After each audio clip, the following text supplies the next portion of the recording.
एक था रोहित, जैसा नाम वैसा रूप। अक्ल में भी उसका मुकाबला कोई नहीं कर सकता था। एक दिन उसने घर के बाहर बड़े बड़े अक्षरों में लिखा, यहाँ अक्ल बिकती है। उसका घर बीच बाजार में था। हर आने जाने वाला वहां से जरूर गुजरता था। हर कोई बोर्ड देखता, हंसता और आगे की ओर बढ़ जाता। रोहित को विश्वास था कि उसकी दुकान एक दिन जरूर चलेगी। एक दिन एक अमीर सेठ का बेटा वहां से गुजरा। दुकान देखकर उससे रहा नहीं गया। उसने अंदर जाकर रोहित से पूछा, यहाँ कैसी अक्ल मिलती है और उसकी कीमत क्या है? उसने कहा, यह इस बात पर निर्भर करता है कि तुम इस पर कितना पैसा खर्च कर सकते हो। विक्की ने जेब से 1 रुपया निकालकर पूछा, इस रुपये के बदले कौन सी अक्ल मिलेगी और कितनी? भाई, 1 रुपया की अक्ल से तुम 1 लाख रुपए बचा सकते हो। विक्की ने 1 रुपये निकाला और उसे दे दिया। बदले में रोहित ने एक कागज पर लिख कर दिया, जहाँ 2 आदमी लड़ झगड़ रहे हों, वहां खड़े रहना बेवकूफी का काम है। विक्की घर पहुंचा और उसने अपने पिता को कागज दिखाया। कंजूस पिता ने कागज पढ़ा तो वह गुस्से से आग बबूला हो गया। विक्की को कोसते हुए वह पहुंचा अक्ल की दुकान। कागज की पर्ची रोहित के सामने फेंकते हुए चिल्लाया, वह रुपया लौटा दो जो मेरे बेटे ने तुम्हें दिया था। रोहित ने कहा, ठीक है, लौटा देता हूँ, लेकिन शर्त यह है कि तुम्हारा बेटा मेरी सलाह पर कभी अमल नहीं करेगा।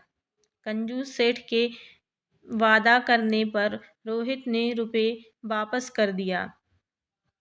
उस नगर में एक राजा रहता था और उस राजा की 2 रानियां थीं। एक दिन राजा अपनी रानियों के साथ जौहरी बाजार से गुजरा। दोनों रानियों को हीरों का एक हार पसंद आ गया। दोनों ने सोचा, महल पहुंचकर अपनी दासी को भेजकर वह हार मंगवा लेंगी। संयोग से दोनों दासियां एक ही समय पर हार लेने के लिए पहुंची। बड़ी रानी की दासी बोली, मैं बड़ी रानी की सेवा करती हूँ, इसीलिए हार मैं लेकर जाऊंगी। दूसरी बोली, पर राजा तो छोटी रानी को ज्यादा प्रेम करते हैं, इसीलिए वह हार पर मेरा हक है। विक्की उसी दुकान के पास खड़ा था। उसने दासियों को लड़ते हुए देखा। दोनों दासियों ने कहा, वे अपनी रानियों से शिकायत करेंगी। जब बिना फैसले के वे दोनों वापस जा रही थीं, तब उन्होंने विक्की को देखा। वे बोली, यहाँ जो कुछ हुआ तुम उसके गवाह रहना। दासियों ने रानी से और रानियों ने राजा से शिकायत की। राजा ने दासियों की खबर ली। दासियों ने कहा, विक्की से पूछ लो, वह वहीं पर मौजूद था। राजा ने कहा, बुलाओ विक्की को गवाही के लिए। कल ही झगड़े का निपटारा होगा। इधर विक्की और उसके पिता हैरान परेशान हो रहे थे। आखिर दोनों जल्द से जल्द पहुंचे अक्ल की दुकान पर और माफी मांगी और मदद भी। रोहित ने कहा, मदद तो मैं कर दूं, पर अब जो मैं अक्ल दूंगा उसकी कीमत है 5,000 रुपये। मरता क्या ना करता। कंजूस पिता ने कुढ़ते हुए 5,000 रुपये दे दिए। रोहित ने अक्ल दी कि गवाही के समय विक्की पागलपन का नाटक करे और दासियों के विरुद्ध कुछ भी ना कहे। अगले दिन विक्की दरबार में पहुंचा और पागलों जैसी हरकतें करने लगा। राजा ने उसे वापस भेज दिया और कहा, पागल की गवाही पर भरोसा नहीं कर सकते। गवाही के अभाव में राजा ने आदेश दिया, दोनों रानी अपनी अपनी दासियों को सजा दें, क्योंकि यह पता लगाना बहुत ही मुश्किल है कि झगड़ा किसने शुरू किया था। बड़ी रानी तो बहुत खुश हुई, छोटी को बहुत गुस्सा आया।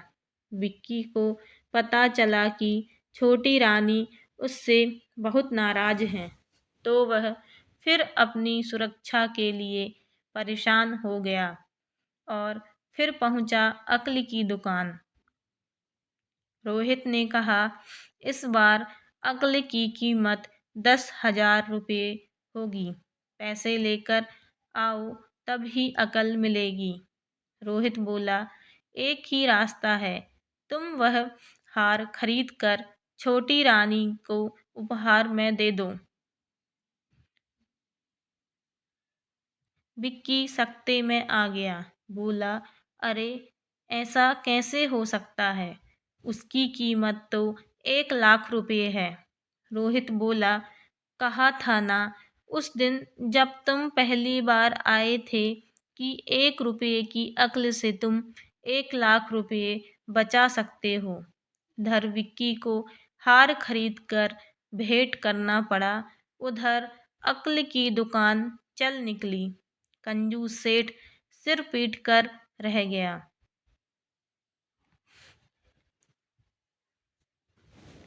आपको यह कहानी अच्छी लगी हो तो प्लीज़ चैनल को सब्सक्राइब करें और बेल आइकन को प्रेस करें, ताकि आपको ऐसी ही नई नई कहानियाँ आगे मिलती रहें। और लाइक शेयर करना ना भूलें। धन्यवाद। राधे राधे।